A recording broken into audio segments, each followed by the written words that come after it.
Oscar Wilde, The Happy Prince and Other Tales, audiobook presented by English Lessons for Students. The Nightingale and the Rose. She said that she would dance with me if I brought her red roses, cried the young student, but in all my garden there is no red rose. From her nest in the home oak tree, the nightingale heard him, and she looked out through the leaves and wondered. No red rose in all my garden, he cried, and his beautiful eyes filled with tears. Ah, on what little things does happiness depend! I have read all that the wise men have written, and all the secrets of philosophy are mine.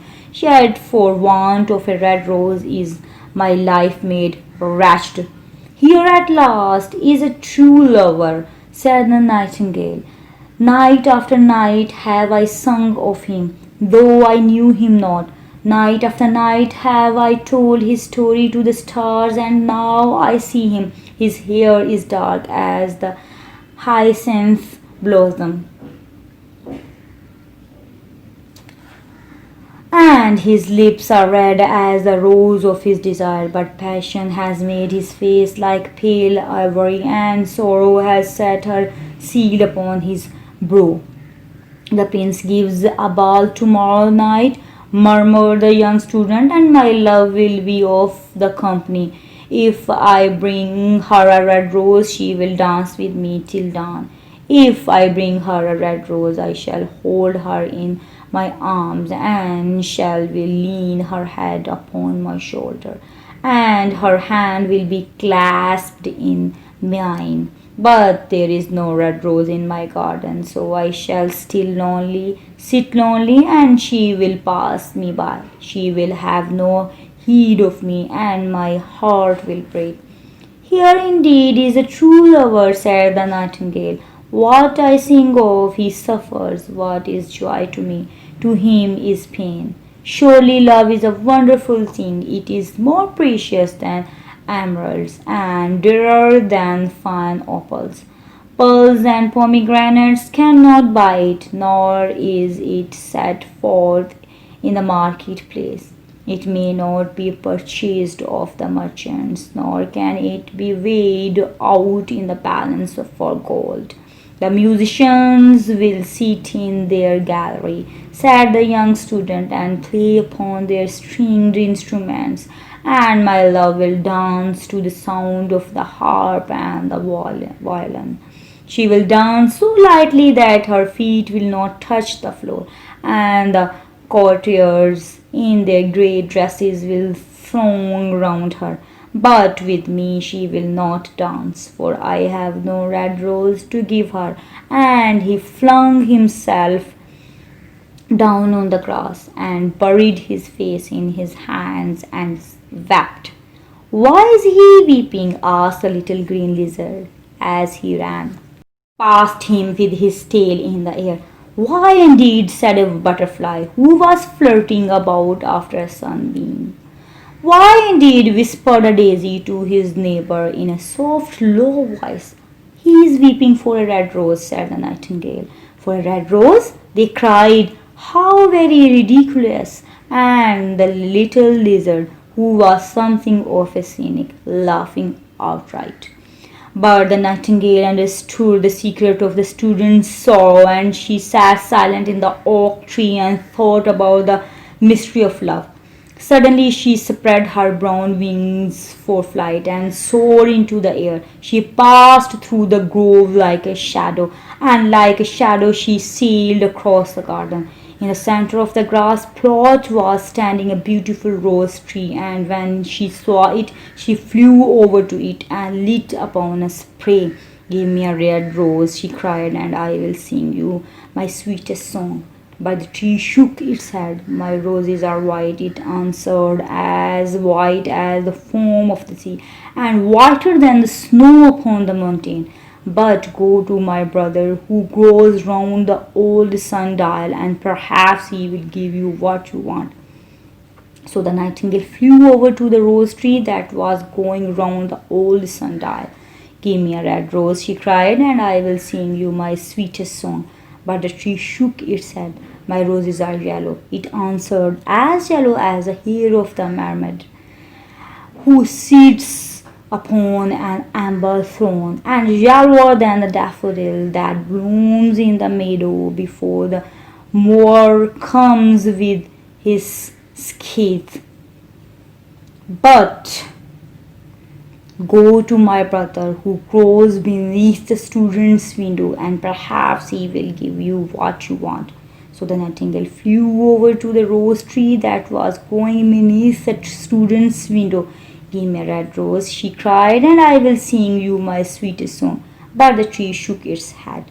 My roses are red, it answered, as red as the feet of the dove, and redder than the great fans of coral that wave and wave in the ocean cavern. But the winter has chilled my veins, and the frost has nipped my buds, and the storm has broken my branches, and I shall have no roses at all this year. One red rose is all I want, cried the nightingale. Only one red rose? Is there no way by which I can get it? There is a way, answered the tree, but it is so terrible that I dare not tell it to you. Tell it to me, said the nightingale. I am not afraid. If you want a red rose, said the tree, you must build it out of music by moonlight and stain it with your own heart's blood. You must sing to me with your breast against a thorn all night long. You must sing to me, and the thorn must pierce your heart, and your lifeblood must flow into my veins and become mine. Death is a great price to pay for a red rose, cried the nightingale, and life is very dear to all. It is pleasant to sit in the green wood and to watch the sun in the chariot of gold and the moon in her chariot of pearl. Sweet is the scent of the hawthorn, and sweet are the bluebells that hide in the valley, and the heather that blows on the hill. Yet love is better than life, and what is the heart of a bird compared to the heart of a man? So she spread her brown wings for flight and soared into the air. She swept over the garden like a shadow, and like a shadow she sailed through the grove. The young student was still lying on the grass where she had left him, and the tears were not yet dry in his beautiful eyes. Be happy, cried the nightingale. Be happy, you shall have your red rose. I will build it out of music by moonlight and stain it with my own heart's blood. All that I ask of you in return is that you will be a true lover. For love is wiser than philosophy, though she is wise, and mightier than power, though he is mighty. Flame colored are his wings, and colored like flame is his body. His lips are sweet as honey, and his breath is like frankincense. The student looked up from the grass and listened, but he could not understand what the nightingale was saying to him, for he only knew the things that are written down in books. But the oak tree understood and felt sad, for he was very fond of the little nightingale who had built her nest in his branches.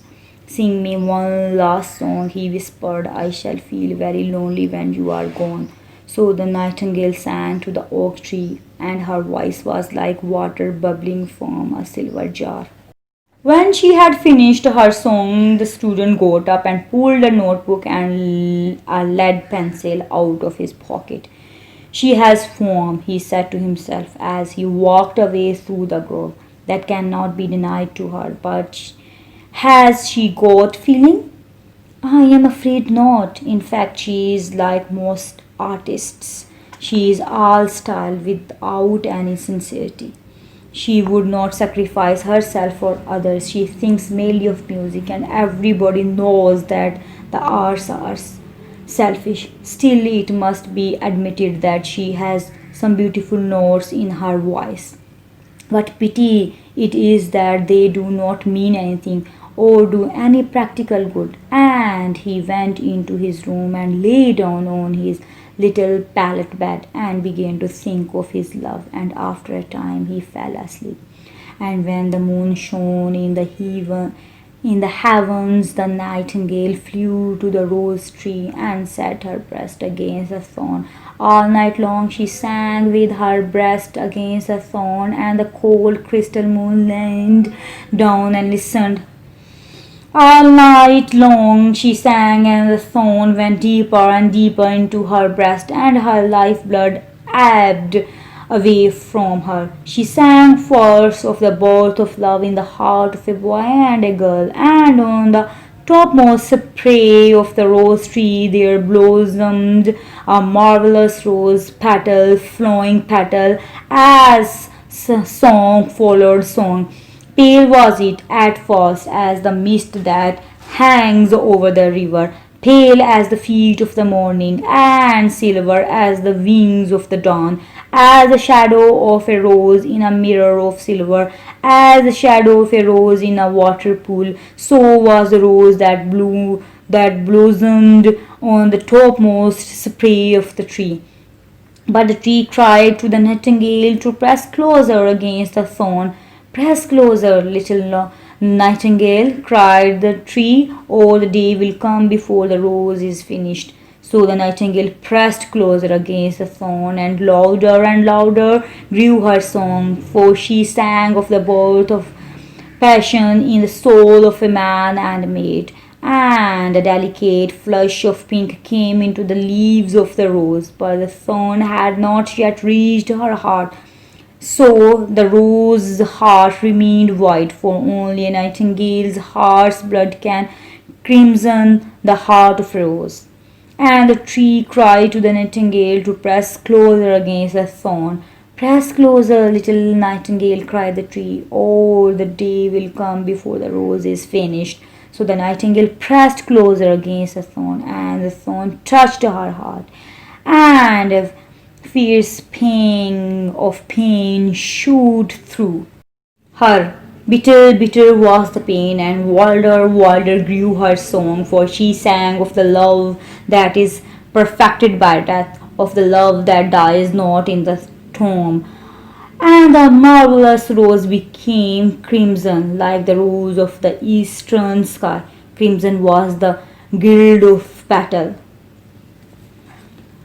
and crimson as a ruby was the heart. But the nightingale's voice grew fainter, and her little wings began to beat, and a film came over her eyes. Fainter and fainter grew her song, and she felt something choking her in her throat.